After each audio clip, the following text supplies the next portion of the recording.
The steady beep of hospital monitors was the first thing I became aware of. Not in the usual way. I couldn't open my eyes or move my body. But I could hear everything. The rhythmic sound of my own heartbeat translated into electronic pulses, the squeak of nurses' shoes on linoleum floors, and most devastatingly, the conversations happening around me. My name is Emma Mitchell, and according to my husband James, I was dead. It's time to let her go, I heard him say, his voice carrying that practiced grief I come to recognize during our 10 years of marriage. The doctors say there's no hope. The doctors had said no such thing. In fact, just that morning, Dr. Peterson had noted improvements in my brain activity. I knew because I'd heard her clearly. The signs are promising. We just need to be patient. But James wasn't interested in patience, or hope, or the truth. I had been in a coma for 6 weeks following a car accident, the same accident that James had walked away from without a scratch. The accident that occurred right after I'd told him I wanted to look at our joint accounts, that something wasn't adding up. Your sister would want you to move on. Sarah's voice drifted in. Sarah, my best friend since college, the one person I trusted more than anyone. Her tone was soft, comforting, the same tone she used when she was lying. Emma wouldn't want you to suffer like this. I wanted to scream. I wanted to thrash and grab them both by the throats and demand to know what game they were playing. But I could only lie there, listening as they planned my funeral. A funeral for a woman who was very much alive. The next few weeks were a blur of conversations and revelations, each more horrifying than the last. Through snippets of dialogue between nurses, visits from unknowing relatives, and quiet conversations in my room, I pieced together what was happening. James had told everyone I was brain dead. He'd organized a funeral, closed casket of course, and given a heartbreaking eulogy about losing the love of his life. He'd collected on my life insurance policy a substantial sum I hadn't even known existed. And Sarah, my dear friend Sarah, had been there to support him through it all. The insurance company didn't even question it. I heard James say one evening, his voice low and gleeful, $2 million, just like that. Your plan worked perfectly. Our plan, Sarah corrected him. I didn't spend the last year helping you set this up for nothing. A year, they'd been planning this for a year. Every dinner party, every girls' night out, every sympathetic hug when I complained about James's late nights at work. It had all been part of their scheme. But what they didn't know, what they couldn't have known, was that I wasn't as helpless as I appeared. My mind was alert, recording every word, every confession, every detail of their betrayal, and I had an ally they never suspected. Lisa, my night nurse, was the first to notice that I responded to verbal commands. Small things at first, a slight finger twitch when she asked, a change in heart rate when she mentioned James. She didn't tell anyone else, but she started talking to me during her shifts, asking me questions that required simple yes or no responses. 1 squeeze for yes, 2 for no. Are you aware of what's happening? She asked one night, her voice barely a whisper. 1 squeeze. Do you understand what your husband has done? 1 squeeze. Do you want me to help you? 1 firm squeeze. Lisa became my lifeline, my connection to the outside world. During her quiet night shifts, she would update me on what was happening beyond my hospital room. James had moved Sarah into our house just 2 weeks after my funeral. They were already talking about marriage. My sister Kate, devastated by my supposed death, had hired a private investigator because something felt wrong about the accident. She was right. Something was very wrong. Through Lisa, I learned that the accident hadn't been as straightforward as everyone believed. The brake lines in my car had been tampered with, not cut completely, which would have been too obvious, but damaged enough to fail at high speed. The police have ruled it an accident, but Kate wasn't convinced. Your sister's investigator is getting close, Lisa told me one night, checking my vitals while she whispered. He's requesting the insurance documents. James is getting nervous. Good, I thought. Let him sweat. But James had other plans. I overheard him arguing with Sarah in my room, thinking I was just an empty shell, unaware of their words. We need to move her, he hissed. Private facility somewhere far away. Once she's transferred, if something happens, well, no one would question it. She's already dead on paper. Sarah's voice shook slightly. Isn't that risky, moving her? Riskier than letting her lie here? What if she wakes up? The fear in his voice gave me a grim satisfaction. Yes, James. What if I wake up? What if I tell everyone what you've done? But I needed more time. My body was slowly responding, but I wasn't strong enough yet. Lisa had been documenting everything. My responses, their conversations, all of it. We just needed to hold on a little longer. That night after James and Sarah left, Lisa leaned close to my ear. They filed transfer papers, she whispered. They're moving you next week. But don't worry, I've contacted your sister. She's bringing the investigator tomorrow. Just hang on, Emma. Help is coming. I squeezed her hand once, fighting against the weight of my useless body. I would hang on. I would survive. And when I finally opened my eyes, James and Sarah would learn exactly what it meant to wake the dead. The next morning brought chaos. Through my state of forced stillness, I could hear raised voices in the hallway, Kate's familiar fierce tone cutting through the hospital's usual quiet. I want to see my sister's medical records, she demanded. All of them. And I want to know why her husband isn't listed as next of kin anymore. That was news to me. Lisa must have been busier than I'd realized during her night shifts. Mrs. Mitchell's power of attorney was updated 6 weeks ago. Dr. Peterson explained calmly. Her sister Catherine Walsh is now legally responsible for her medical decisions. James's voice exploded into the conversation. That's impossible. I'm her husband. Her legally dead husband. The investigator's voice joined in, deep, authoritative. According to the death certificate you filed, Mr. Mitchell, your wife passed away over a month ago. That makes your claim to power of attorney rather interesting, doesn't it? The silence that followed was delicious. I wish I could see James's face. There's been a misunderstanding, he stammered. I can explain. Oh, I'm sure you can, Kate cut in. Just like you can explain why my sister's brake lines showed signs of tampering. Or why you took out a $2 million life insurance policy on her 3 months before the accident. More silence. Then the sound of rapid footsteps, James trying to leave. The investigator's voice rang out again. Mr. Mitchell, I wouldn't leave the state if I were you. We have some questions about insurance fraud and attempted murder. The next few hours were a whirlwind of activity around me. Police came and went. Statements were taken. Lisa shared her documentation of my responses, the recording she'd secretly made of James and Sarah's conversations in my room. The hospital's security cameras had caught everything too, every visit, every whispered confession. Through it all, I kept squeezing Lisa's hand. One squeeze. Yes, I hear everything. Yes, I'm still fighting. Yes, I'm coming back. The police have taken them both in for questioning, Kate told me later, sitting by my bed. Lisa had explained to her about my consciousness, how I could hear and understand everything. James and Sarah. They're not getting away with this, Emma. I promise you. I wanted to hug her, to thank her for never giving up, for seeing through James's act when everyone else bought it. Instead, I lay there, listening and waiting, gathering my strength. That evening, Dr. Peterson brought in a specialist, a neurologist who specialized in coma recovery. Dr. Patel did a series of tests, measuring my responses to stimuli and commands. This is remarkable, she said finally. Your sister is absolutely present and aware. The improvements in her brain activity suggest she could wake up any day now. The fact that she was conscious enough to communicate through hand squeezes, it probably saved her life. Kate's breath caught. What do you mean?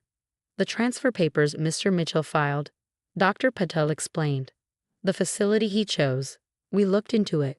It has a suspiciously high mortality rate for coma patients. If she had been moved there, she didn't need to finish the sentence. We all knew what would have happened. The next few days passed in a blur of medical tests and police interviews. I learned that Sarah had cracked under questioning, confessing everything. She and James had been having an affair for over a year. The plan had been his idea: stage an accident, collect the insurance, start a new life together. Sarah had helped him find someone to tamper with my car. But he said she wouldn't get hurt. Lisa read me Sarah's statement from the police report. The brakes were just supposed to fail enough to scare her, maybe cause a minor crash. He promised she wouldn't be seriously injured. Apparently, my supposed best friend thought attempted murder was fine as long as it wasn't too successful. The insurance company had launched their own investigation. The death certificate had been fraudulent. James had bribed someone at the funeral home to help him fake the documentation.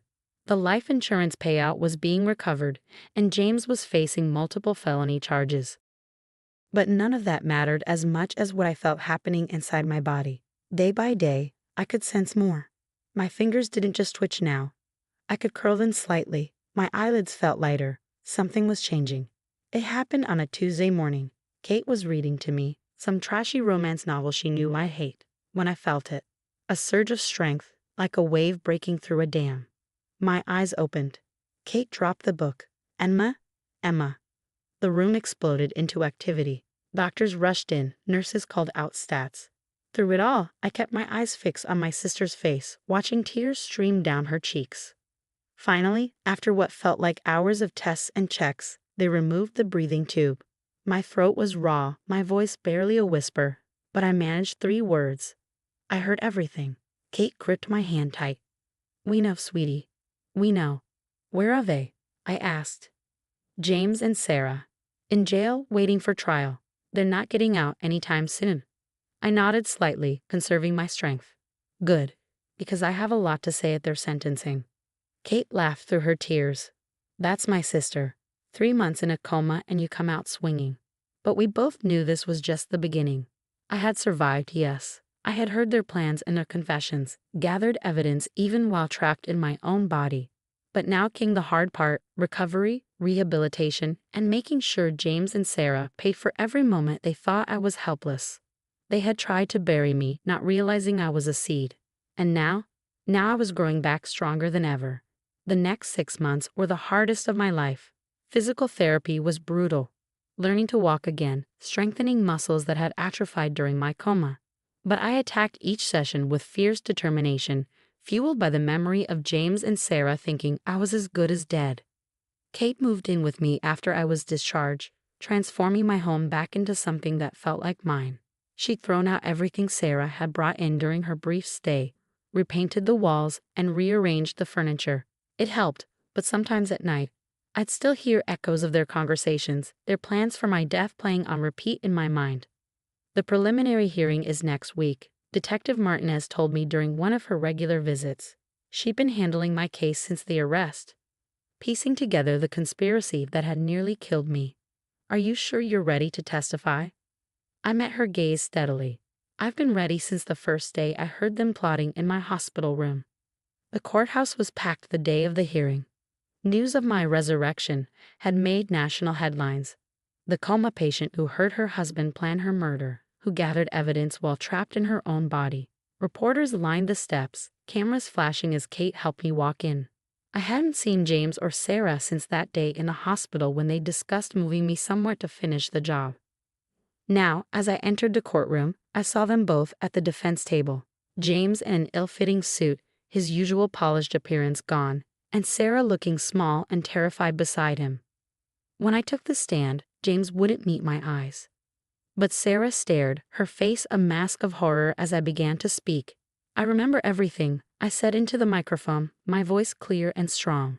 "Every conversation, every plan, every detail of how they intended to kill me. I heard my husband plan my funeral while I lay there, unable to move or speak. I listened to my best friend comfort him, knowing they had sabotaged my car and left me for dead.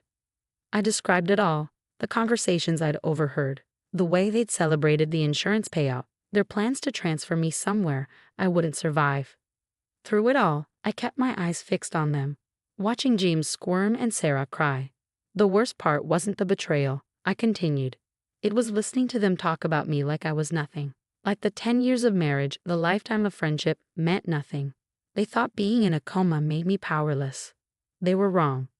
The evidence was overwhelming. Between Lisa's recordings, the hospital security footage, Sarah's confession, and my testimony, there was no room for doubt. The judge ordered them to stand trial for attempted murder, insurance fraud, and a host of other charges. As they were led away in handcuffs, Sarah finally broke. "Emma, please," she cried out. "I'm sorry. I never wanted." "Save it." I cut her off, my voice ice cold. "Save it for the trial." Outside the courthouse, Kate squeezed my hand. "You did it, sis. You showed them." But it wasn't over. The trial came 3 months later, and this time I was stronger. I could walk into the courtroom on my own, stand straight as I testified again, detailing every aspect of their plot. The jury took less than 2 hours to reach a verdict. guilty on all counts. At the sentencing hearing, I chose to speak again. This time, I looked directly at James and Sarah as I addressed the court. My husband and best friend thought they could simply erase me, I said. They planned it meticulously, the accident, the fake death certificate, the insurance scam. They celebrated their success while I laid in that hospital bed, thinking I couldn't hear them. But they forgot something important. I paused, letting my words sink in. They forgot that I am stronger than they ever imagined. They forgot that truth has a way of surviving, even when people try to bury it. And they forgot that karma comes for everyone eventually. The judge sentenced James to 25 years for attempted murder and conspiracy. Sarah got 15 years for her role in the plot. The insurance company recovered their money, and civil lawsuits would ensure neither of them profited from their crimes. As they were led away, I felt no satisfaction, no joy in their punishment. Instead, I felt something more powerful: freedom. 1 year after waking from the coma, I stood in front of a room full of medical students sharing my story. I've been invited to speak about coma consciousness, to help future doctors understand that their patients might be more aware than they appear. Never assume someone can't hear you, I told them. Never underestimate the power of the human spirit to fight back, to survive, to bear witness. Sometimes the person you think is powerless is actually the strongest one in the room. After the lecture, Lisa, still my closest friend, met me for coffee. "Look at you now," she said, smiling. "Speaking at medical schools, writing a book about your experience. You've turned this whole horrible thing into something meaningful." I nodded, thinking about how far I'd come. They thought they were writing my ending. Instead, they just gave me a new beginning. That evening, I visited my old house one last time before the sale closed. Kate had helped me put it on the market, agreeing it was time for a fresh start.